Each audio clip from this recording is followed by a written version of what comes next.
কোনো ব্যক্তির ব্যক্তিত্ব কিভাবে তৈরি হয়?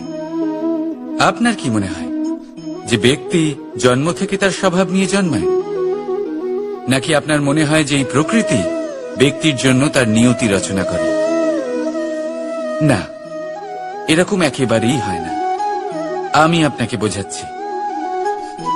যখনই বৃষ্টি পড়ে কোনো বিন্দুর দিকে দেখবেন, এবার এই বিন্দু যেখানে পড়ছে তার উপরে নির্ভর করছে তারপর কি হবে।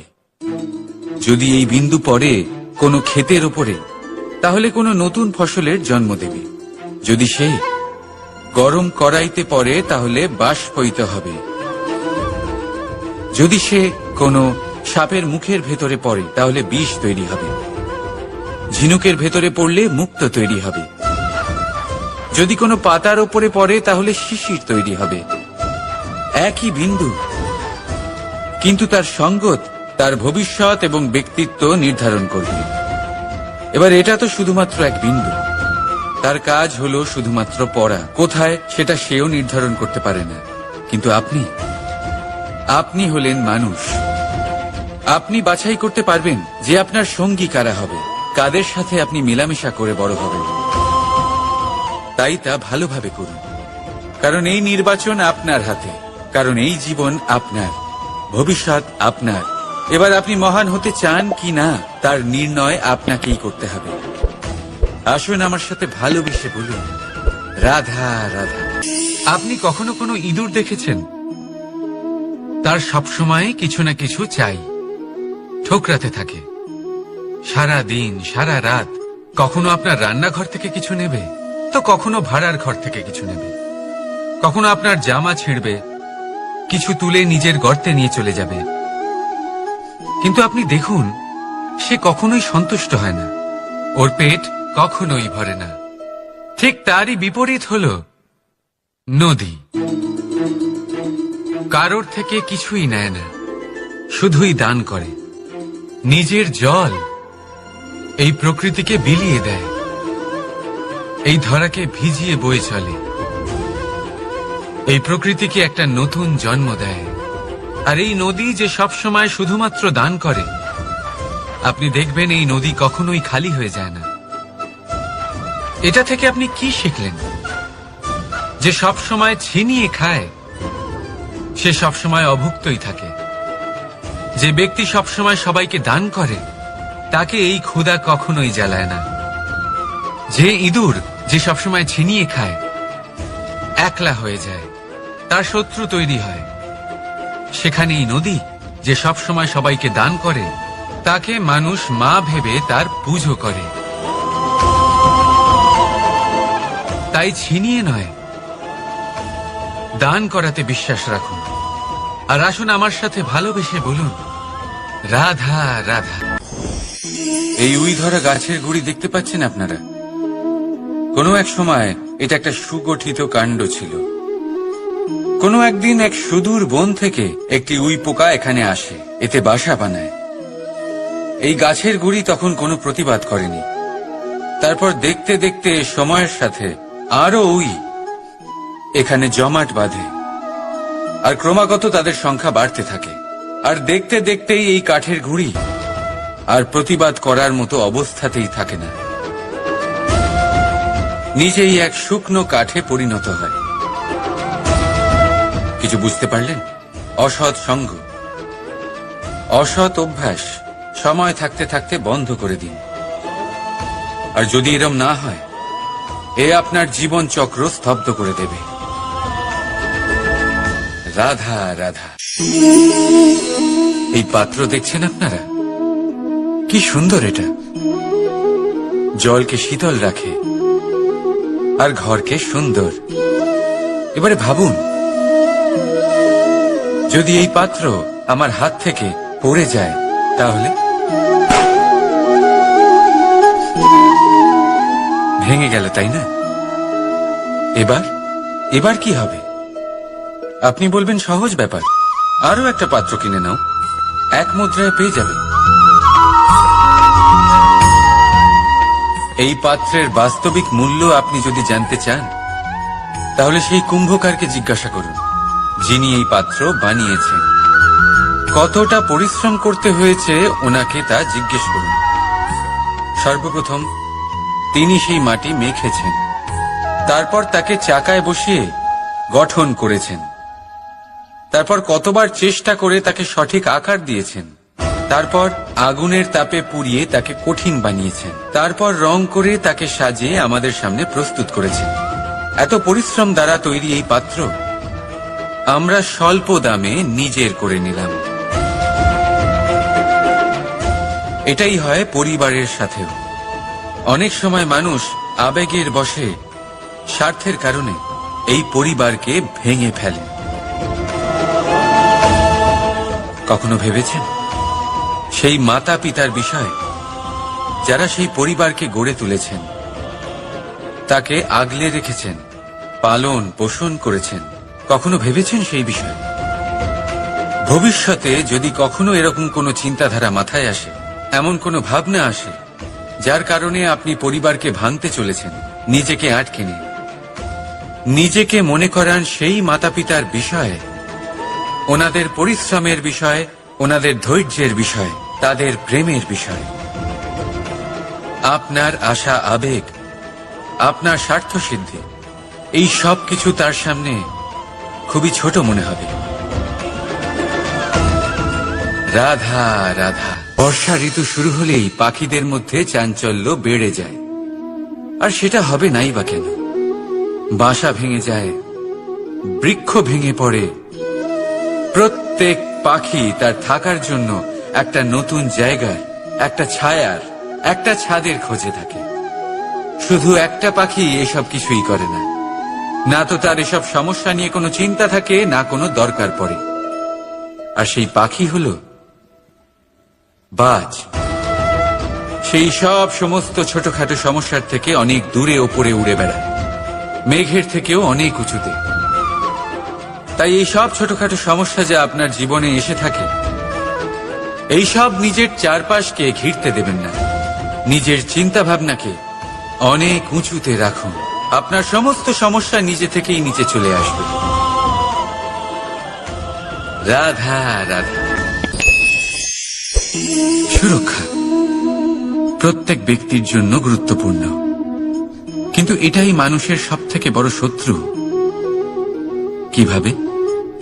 ভেবে দেখুন, একজন মানুষ যখন একটা সুরক্ষিত পরিবেশে থাকে, তখন তার মধ্যে আলস্য চলে আসে।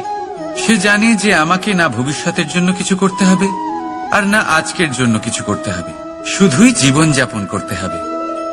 এই সুরক্ষা কবচ থেকে বাইরে বেরোনো অত্যন্ত জরুরি। ভাবুন, পাখি যে তার সন্তানকে জন্ম দেয়, কিছুদিন পরে তাকে তার বাসা থেকে বের করে দেয়। কেন? যদি এরকম না করে তাহলে সেই সন্তান জীবন কাটাতেই শিখবে না।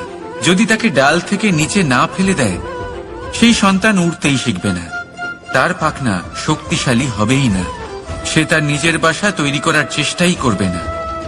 পাখি সুরক্ষিত কবচের মধ্যে রয়েছেন, তখন সেখান থেকে বাইরে বেরোন। সেখানেই পাবেন আপনার বিকাশ। রাধা রাধা।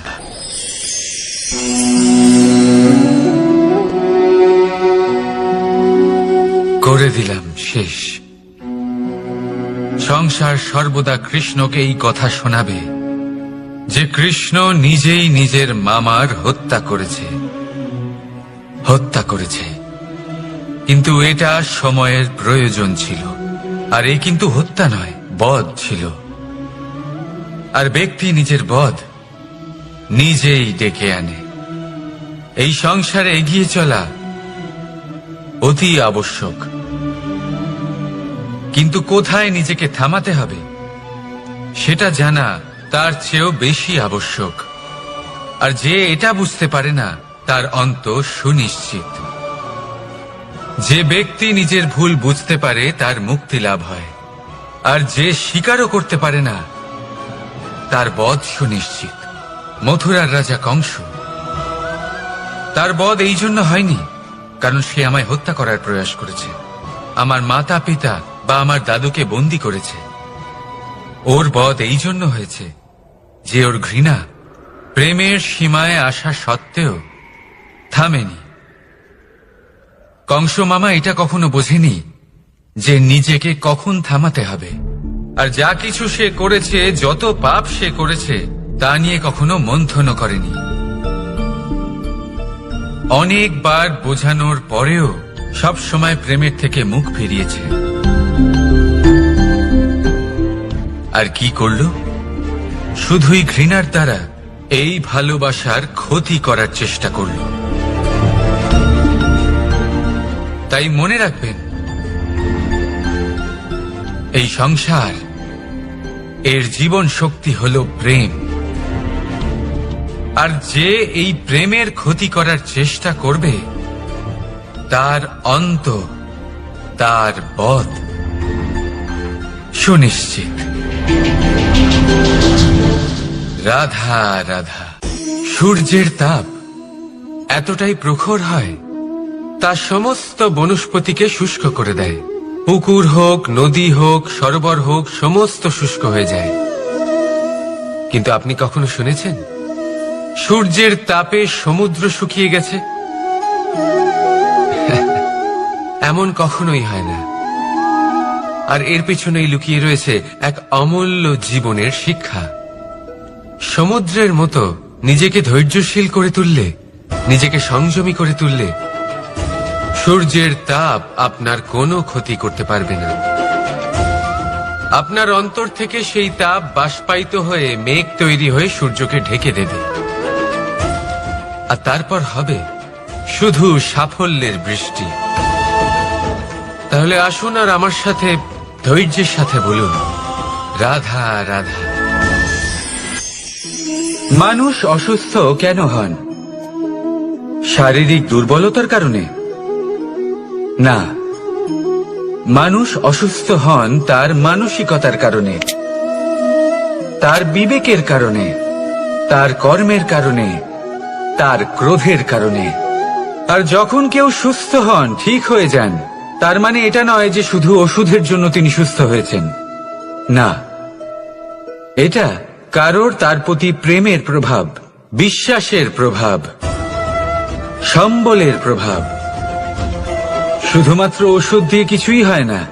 যদি মনে প্রেম থাকে, বিবেক থাকে, বিশ্বাস থাকে, সম্বল থাকে, তবেই সেই ওষুধ কাজ করতে পারে। তাই মনে রাখবেন, এই জীবন হলো অত্যন্ত ছোট। মনে প্রেম ভাব রাখুন, মিত্রতা করুন, শত্রুতা নয়। ভালোবাসুন, বিদ্বেষ নয়।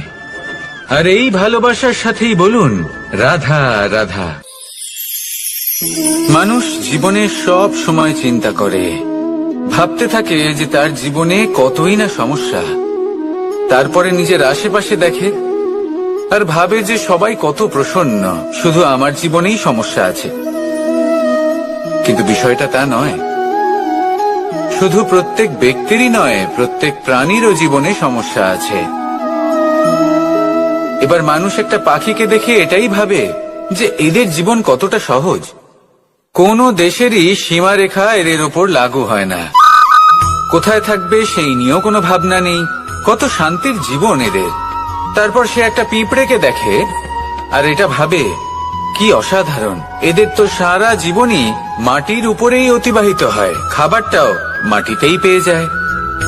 কি শান্তির জীবন এদের। কিন্তু যখন কোনো ঝড় আসে, তখন সবার আগে সেই পাখির বাসাটাই ঝড়ে ভেঙে যায়।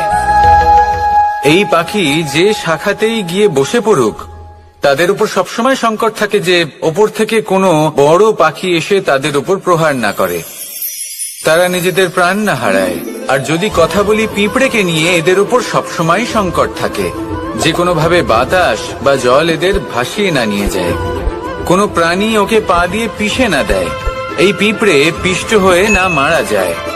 দেখুন, সমস্যা প্রত্যেকের জীবনে রয়েছে, আর এই সমস্যা আসতেই থাকবে।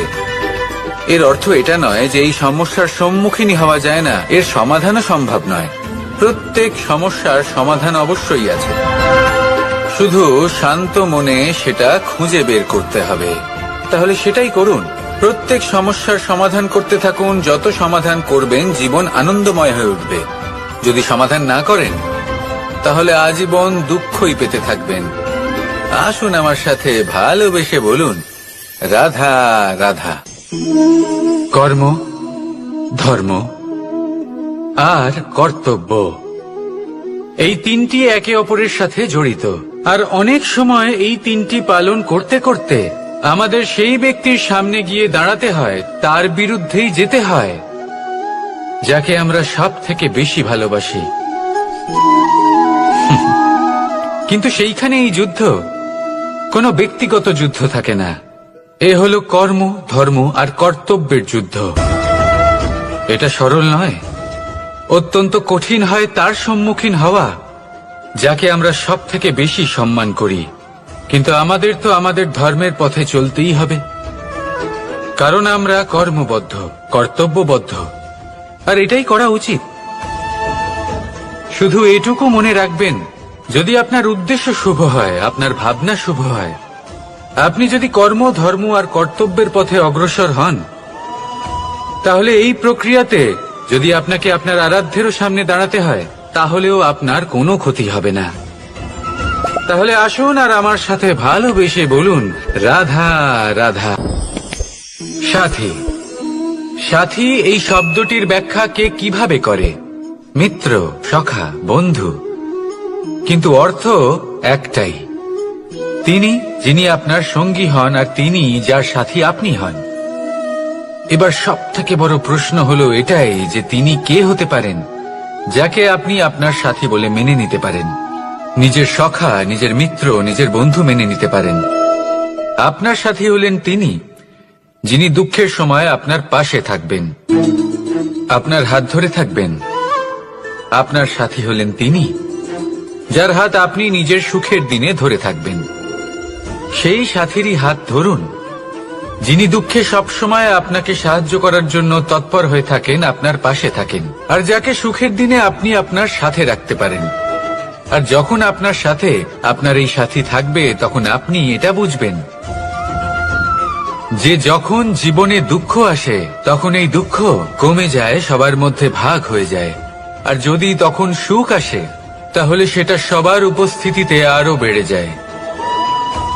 এটাই হলো প্রেম, এটাই হলো ভালোবাসা, এটাই হলো সঙ্গ, যেমন সম্পর্ক আমার আর রাধার মাঝে। তাহলে আসুন আর আমার সাথে ভালোবেসে বলুন, রাধা রাধা। মানুষ এক অত্যন্ত বিচিত্র প্রাণী। পরিকল্পনা করে, ষড়যন্ত্র করে, প্রচেষ্টা করে, কাউকে পরাজিত করার চেষ্টাও করে।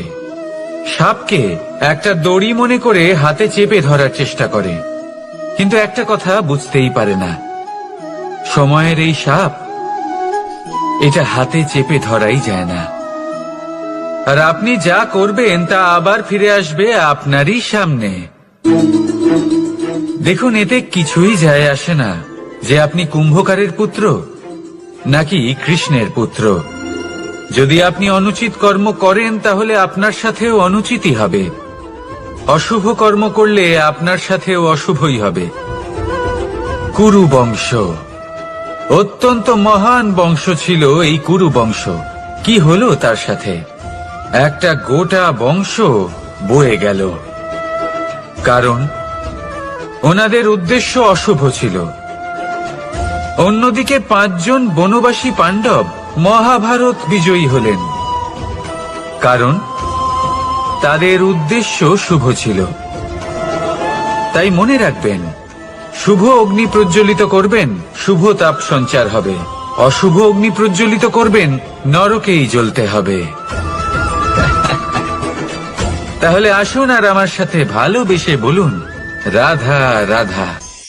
জীবনে এমন কিছু কাজ রয়েছে যা আপনাকে একাই করতে হয়, আর এমন কিছু কাজ রয়েছে যা আপনাকে একসাথে মিলে করতে হয়, একজোট হয়ে, সঙ্গবদ্ধ হয়ে। এবার সঙ্গবদ্ধ বলতে কি বোঝাতে চাইছি? আমি তাদের কথা বলছি না যারা বাস্তবিকভাবে একে অপরের সাথে কাজ করেন। আমি তাদের কথা বলছি যারা একে অপরের থেকে দূরে থেকেও একে অপরকে বিশ্বাস করেন। আমি আগেও বলেছিলাম, সমস্ত বিশ্বের আশা বিশ্বাসেই বসবাস করে, তাই না? তাই যেখানে সমস্ত বিশ্ব আছে, সমস্ত সংসার আছে, সেইখানেই বিশ্বাস রয়েছে। তাই আপনার আশেপাশে এমন দল সঙ্গবদ্ধ করুন যাদের আপনার উপর বিশ্বাস আছে, আর যাদেরকে আপনি বিশ্বাস করতে পারেন। তাহলে আসুন আর আমার সাথে ভালোবেসে বলুন, রাধা রাধা।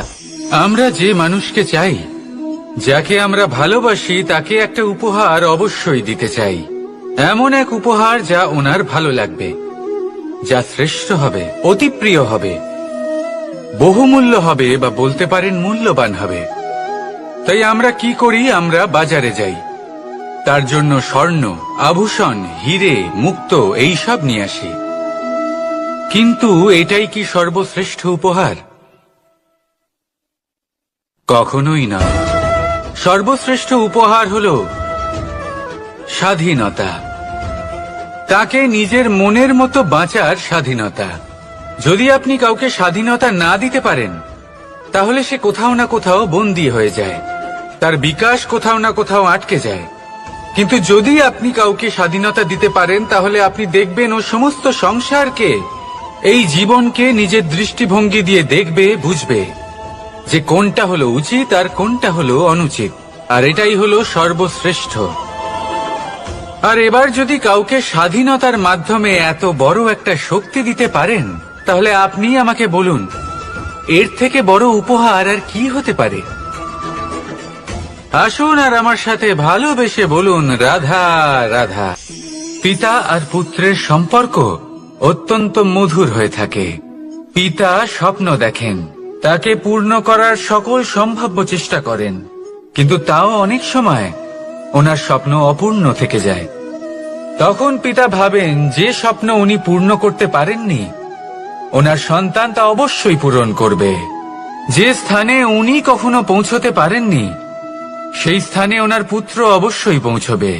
পিতা নিজের সন্তানের ভবিষ্যৎ নিয়ে সেই স্বপ্ন দেখেন, আর যখন সেই সন্তান সামনে এগোতে থাকে, তখন তার দুঃখ হয় না, বরং গর্ব হয়। ওনার ভালো লাগে এটা দেখে যে ওনার সন্তান অনেক উন্নতি করছে। কিন্তু যখন সন্তান নিজের অভিভাবকের শক্তি দেখে, তার যশ দেখে হিংসা করতে থাকে, সমস্যা সেইখানেই শুরু হয়। সেই জন্য সকল সন্তানকে এটা মনে রাখতে হবে, দেখুন, পুত্র হবার সুবাদে, এক সন্তান হবার সুবাদে, এটা হলো আপনার অধিকার যে আপনি আপনার পিতার থেকে বেশি উন্নতি করবেন। আপনার পিতাও এটাই চান, কিন্তু সুস্থভাবে এটা করুন।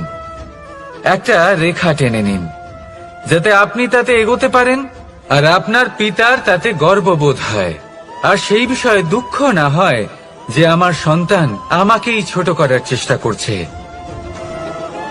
ইতিহাস সাক্ষী রয়েছে, যে মানুষ অন্য কাউকে ছোট করার চেষ্টা করেছেন, সেই মানুষই ছোট হয়ে গেছেন।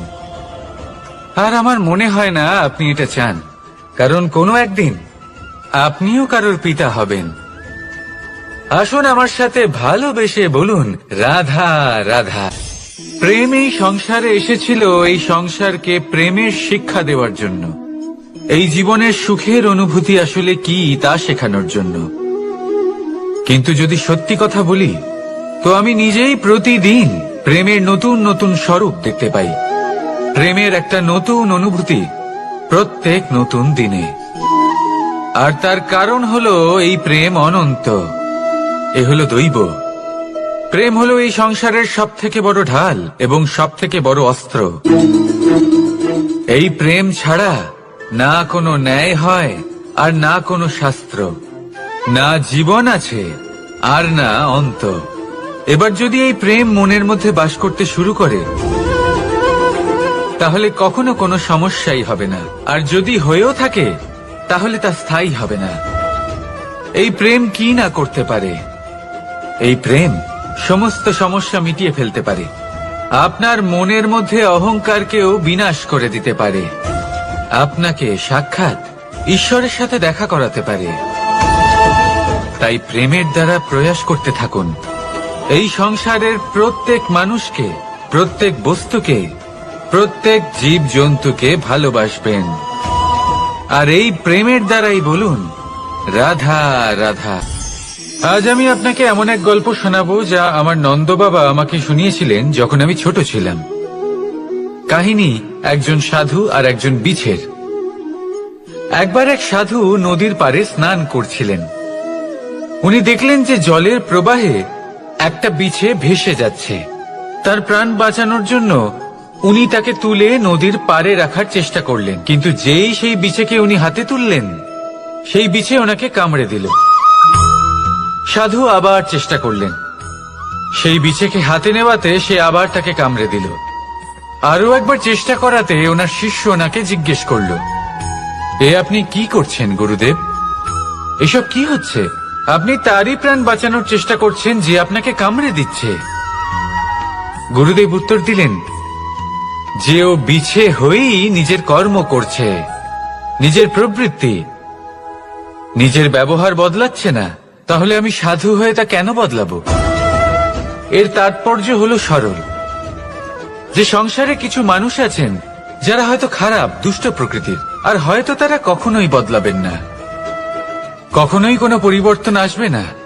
কিন্তু তার মানে এই নয় যে আমরা আমাদের কর্ম করা ছেড়ে দিই, আমরা আমাদের প্রচেষ্টা ছেড়ে দেব। আগে না, আমাদের তো করতেই হবে, কারণ ইতিহাস সাক্ষী আছে যে এই চেষ্টা এই সংসারের ধারাকেও বদলে দিতে পারে। তাহলে আপনিও আসুন আর আমার সাথে ভালোবেসে বলুন, রাধা রাধা।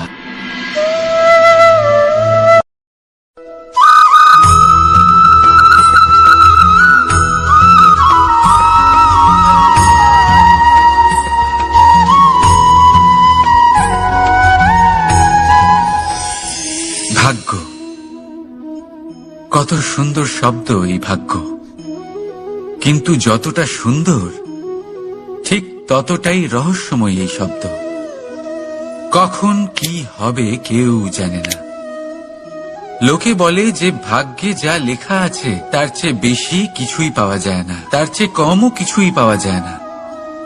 নিয়তির যা রচনা তা কখনো মোছা যায় না। কিন্তু কেউ এইটা বোঝে না যে নিয়তি আপনার কর্মের দ্বারা বদলায়। যদি আপনি শুভ চিন্তা করেন, শুভ কর্ম করেন, তাহলে নিয়তি আপনার সাথে খারাপ কিছু হতেই দেবে না। কখনো আকাশে পাখিদের দেখুন, তারা কখনো ভাগ্যের উপর নির্ভরশীল হয় না। যতই ঝড় আসুক, যতই তীব্র হাওয়া দিক, ঘুরতে থাকে, একটা জিনিস জড়ো করে নিজের সৌভাগ্য, নিজের বাসা নিজেই তৈরি করে। নিজের সন্তানের জন্ম দেয়, তাকে লালন পালন করে, নিজেই তাকে উড়তে শেখায়, কখনোই ভাগ্যের উপরে নির্ভরশীল হয় না সে।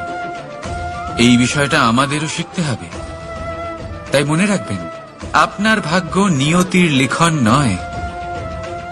আপনার ভাগ্য তাই যেটা আপনি দিনের পর দিন আপনি নিজেই লেখেন। কিছু নিজে পরিশ্রম করে, কিছু নিজের ভাবনার জোরে। রাধা রাধা। মানুষের স্বভাব হলো যে সে সবসময় নিজে বলতে চায়, কারুর কথা শুনতে চায় না। কিন্তু তার এই স্বভাব তাকে এক বিশাল বড় জ্ঞানের থেকে দূরে সরিয়ে রাখে, সামনের মানুষের ব্যক্তিত্বের জ্ঞানের থেকে দূরে। তাই যদি আপনি কাউকে চিনতে চান, কাউকে বুঝতে চান, তাকে থামাবেন না, শুধু বলতে দিন। কারণ একজন ব্যক্তির ব্যক্তিত্ব লুকিয়ে থাকে তার কথার মধ্যে, আর তার আসল পরিচয় লুকিয়ে থাকে তার শব্দের পেছনে। বলতে দিন, আস্তে আস্তে আপনি সব বুঝতে পারবেন। এটাই তফাৎ হলো একজন সাধারণ মানব আর একজন মহামানবের মধ্যে। এক যে কাউকে বলতে দেয় না, আর এক যে সবার কথা শুনে। তাহলে সিদ্ধান্ত আপনার, আপনি কি সাধারণ হতে চান না অসাধারণ? কারণ এই ভবিষ্যৎ আপনার। রাধা রাধা। ধৈর্য, এই ধৈর্য কি? কোন গুণ, কোন অনুভূতি, কোন দৃষ্টিভঙ্গি? আমার জন্য ধৈর্য এক বাহন। আপনি হয়তো ভাবছেন, এ কেমন বাহন? বাহন তো ঘোড়া হতে পারে, হাতি হতে পারে, উটও হতে পারে, কিন্তু ধৈর্যকে বাহন বানানো মানে? চলুন আপনাকে একটা কথা বোঝাই। পৃথিবীতে এমন কোনো বাহন নেই যে তার আরোহীকে আছড়ে ফেলেনি। সেটা উট হোক বা হাতি হোক বা ঘোড়া হোক, চলতে চলতে কখনো নড়বড় করেই বসে। তারপর সেই আরোহী পড়ে কারোর পায়, তারপর পড়ে তার নিজের নজরে। কিন্তু ধৈর্যরূপী বাহন কখনো কাউকে ফেলে না, কখনো না। না সেই আরোহী কারোর পায়ে পড়ে, আর না তো নিজের নজরে। কারণ ধৈর্য আপনাকে বিবেক প্রদান করে, বিবেক আপনাকে পরিকল্পনায় সাহায্য করে, আর পরিকল্পনা প্রদান করে আপনাকে শক্তি, আপনার লক্ষ্যের দিকে অগ্রসর হওয়া। বুঝলেন? ধৈর্যকে সঙ্গে রাখুন, নিজেকে আরো ধৈর্যশীল করে তুলুন। এই ধৈর্যের সাহায্যে আরোহণ করে দেখুন কিভাবে এই বাহন আপনাকে আপনার গন্তব্যে পৌঁছে দেবে। রাধা রাধা। ভাগ্য আর কর্ম, এই দুই এমন শব্দ যাকে ঘিরে সমগ্র সংসার।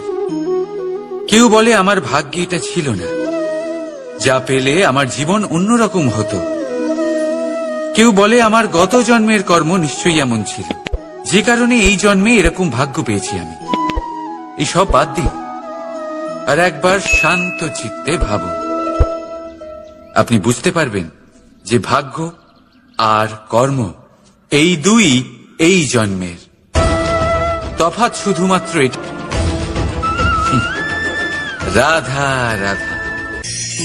এই সংসারে আলোর উৎস কি? সূর্য। এই সংসারে মিষ্টি জলের উৎস কি? নদী। এই সংসারে উচ্চতার প্রতীক কি হয়? হিমালয় পর্বত। আমরাও জীবনে এরকমই হতে চাই, সূর্যের মতো তেজস্বী হতে চাই, নদীর মতো পূজনীয় হতে চাই, হিমালয় পর্বতের মতো উচ্চতা লাভ করতে চাই। সব ঠিক আছে, কিন্তু তার জন্য আমরা কাজ কি করি? যদি এরকম আমরা হতে চাই, তাহলে সবার আগে সূর্যের মতো নিজেকে উজ্জ্বল করুন। সূর্যের সব থেকে বেশি আলো নিজের অন্তরে থাকে। নদীর মতো নিজের পথ নিজেই তৈরি করুন। পাথরের সাথে ধাক্কা খাওয়ার পরেও থেমে না যাওয়া শিখুন। হিমালয় পর্বতের মতো উচ্চতা লাভ করতে হলে সেটার মতো অটল থাকতে শিখুন। একটা কথা অবশ্যই মনে রাখবেন, নিজেকে জ্বালাবেন, তবেই সংসারকে আলোকিত করতে পারবেন। রাধা রাধা। প্রতীক্ষা, প্রয়াস, এই দুই জীবনের অভিন্ন অঙ্গ। দেখতে গেলে আমরা জীবনে কারোর না কারোর প্রতীক্ষা অবশ্যই করি। সে কোনো ব্যক্তি হোক বা সময় হোক বা কোনো ভাবনা, সবকিছুই হতে পারে। আর দেখতে গেলে সব সময় কেউ না কেউ কিছু প্রয়াসও করে চলেছে। যেমন সাফল্য আসার প্রতীক্ষা, বিফলতা যাতে না আসে তার জন্য প্রয়াস, সুখ আসার প্রতীক্ষা, দুঃখ যাতে না আসে তার জন্য প্রয়াস। এবার প্রতীক্ষা আর প্রয়াসের মধ্যে এক ঘনিষ্ঠ সম্পর্ক রয়েছে, আর তা হল যিনি প্রতীক্ষা করেন তিনি ঠিক তাই পান যা একজন প্রয়াস করা ব্যক্তি পেছনে ফেলে আসে। তাই প্রতীক্ষা নয়, প্রয়াস করুন। এই প্রয়াসের মধ্যেই সুখের চাবিকাঠি রয়েছে। রাধা রাধা। মানুষ কর্ম করেন। আমি বারংবার বলি যে ফলের আশা করবেন না। তাও মানুষ কোথাও না কোথাও নিজের কর্মের বদলে কোনো না কোনো ফলের আশা অবশ্যই রাখেন। কখনো তিনি সফল হন, কখনো অসফল। সেই জন্যই আমি বলি যে ফলের আশা কখনো রাখবেন না, কারণ সাফল্য বা অসফলতা মনের মধ্যে রাখলে কখনো কোনো লাভ হয় না। যদি সাফল্য মনের মধ্যে রাখেন তাহলে অহংকার জন্ম নেবে। যদি অসফলতা মনের মধ্যে রাখেন তাহলে এক হীনমন্যতায় আপনি ভুগবেন, যা দিয়ে কোনো শুভকর্ম হবে না। সেই জন্য শুধুই কর্ম করে যান, কর্মেই মগ্ন থাকুন। আর আসুন আমার সাথে ভালোবেসে বলুন রাধা রাধা। বন্ধু আর শত্রু প্রত্যেকের জীবনের একটা বড় অংশ এর উপরে নির্ভরশীল হয়ে থাকে। আপনার জীবনে সফলতা আর অসফলতাও এর উপরে নির্ভরশীল। কিন্তু এই বন্ধু এবং শত্রুদের খুঁজে পাওয়ার জন্য আপনাদের বাইরে যাওয়ার প্রয়োজন নেই, কারণ এরা স্বয়ং আপনার ভেতরেই আছে। আপনি যদি বিনম্র থাকেন, যদি আপনি নিরন্তর প্রয়াস করতে পারেন, তাহলে আপনার কোনো বন্ধুর প্রয়োজন নেই। যদি আপনার মধ্যে অহংকার থাকে, যদি প্রতি কথায় আপনার মধ্যে ক্রোধ উৎপন্ন হয়, তাহলে আপনার শত্রুর কোনো প্রয়োজনই নেই। নিজের অন্তরের এই বন্ধু ও শত্রুকে চিনুন, আর আমার সাথে ভালোবেসে বলুন, রাধা রাধা। একে চিনতে পারলেন? একে কুঠার বলা হয়। আপনারা জীবনে কোথাও না কোথাও কোনো না কোনো রূপে এটা দেখেই থাকবেন। একটা ব্যাপার নিশ্চিত, এই কুঠার ছাড়া কোনো বৃক্ষকে কাটতে পারা সরল নয়। এবার আপনি কখনো এটা ভেবেছেন, এই কুঠার এর এই অংশ, এর মুখটাই যদি না থাকে তাহলে কি হবে? এ শুধুমাত্র কোনো বৃক্ষই নয়, তার কোনো ডালও কাটতে সক্ষম হবে না। এবারে ভাবুন, এই শুকনো কাঠের হাতল এ আমরা কোত্থেকে পেলাম? কোনো এক বৃক্ষ থেকেই। সেই ডাল যাকে কেটে ফেলা হয়েছিল, এক বৃক্ষকে কাটার জন্য এই ডালই শস্ত্ররূপে প্রস্তুত। আমাদের জীবনে আমাদের প্রিয়জন, আমাদের আপনজন যখন সময় কখনো কখনো তাদের সঙ্গ না দেয়, যদি তারা দৈন্য দশায় থাকেন, তাহলে তাদের সঙ্গ কখনো ছাড়বেন না। ওনাদের প্রয়োজন শুধুমাত্র মনোবল। তা তাদের দিন। তাদের সাহায্য করা আপনার কর্তব্য। হয়তো তাদের সাথে থেকে আপনার কোনো লাভ হবে না, কিন্তু তাদের দূরে থাকাতে আপনার ক্ষতি অবশ্যই হতে পারে। সর্বদা সাহায্য করুন। সঠিক সময় আসলে তা আপনার সহায়ক অবশ্যই হবে। রাধা রাধা। আমাদের মধ্যে বেশিরভাগ মানুষেরই এই অভিযোগ থাকে যে মানুষ তখনই আমাদের স্মরণ করেন যখন সেই সময় আসে যখন আমাদেরকে প্রয়োজন হয়, যখন কোনো কাজ থাকে। যখনই এই সময় পেরিয়ে যায়, তাদের কার্যসিদ্ধি হয়ে যায়, তারা আমাদের থেকে দূরে চলে যান, ভুলে যান আমাদের। এবার এই বিষয়ে ভেবে খারাপ অবশ্যই লাগে। এই পরিস্থিতিকেই অন্য এক দৃষ্টিভঙ্গি দিয়ে দেখার চেষ্টা করুন। মনে রাখবেন, মানুষ প্রদীপের সন্ধান তখনই করেন যখন তার জীবনে অন্ধকার থাকে। আপনি প্রসন্ন হয়ে উঠুন, কারণ আপনার কাছে সেই সুযোগ আছে যে কারোর জীবনে প্রকাশের কিরণ আনতে পারছেন, কাউকে সঠিক পথ দেখাতে পারছেন, কারোর সহযোগিতা করতে পারছেন, এই পুণ্য অর্জন করতে পারছেন। কারোর থেকে কোনো আশা রাখার দরকার নেই। যার আপনাকে যতটা প্রয়োজন তাকে ততটাই সাহায্য করুন, ততটাই সবাইকে প্রেম বিতরণ করুন। আর এই প্রেমের ভাব নিয়েই আমার সাথে বলুন, রাধা রাধা।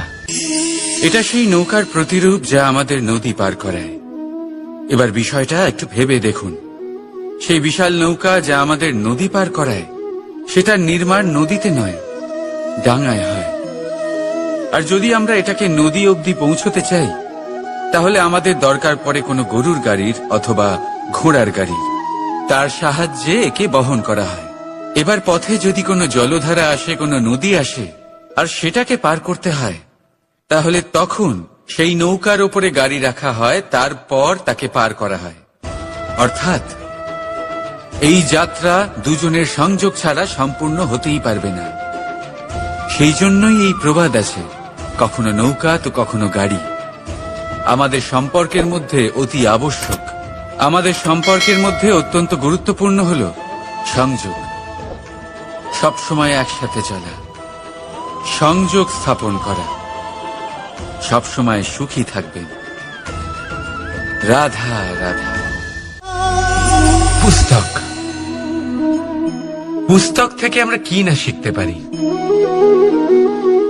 জ্ঞান হোক, বিজ্ঞান হোক, ইতিহাস হোক, সব শিখতে পারি। কথায় আছে, একটা ভালো পুস্তক, একটা ভালো গ্রন্থ পাওয়া তা 100 ভালো বন্ধু পাওয়ার সমান। কিন্তু যদি একটা ভালো বন্ধু পাওয়া যায়, তাহলে তা গোটা গ্রন্থাগারের সমতুল্য। সে আপনাকে কর্মের বিষয় জ্ঞান দেয়, সাফল্যের রসায়ন শিক্ষা দেয়, সে আপনাকে ইতিহাসে অমর করে রাখবে। শুধু তাই নয়, সে আপনাকে শুধু পথই দেখাবে না, সেই পথে আপনার সাথে সঙ্গী হয়ে চলবে সে। সেই জন্য জীবনে যদি কোনো ভালো বন্ধুকে পাশে পান, তাহলে তাকে আপন করে রাখবেন, তাকে সামলে রাখবেন, জীবন সহজ হয়ে যাবে।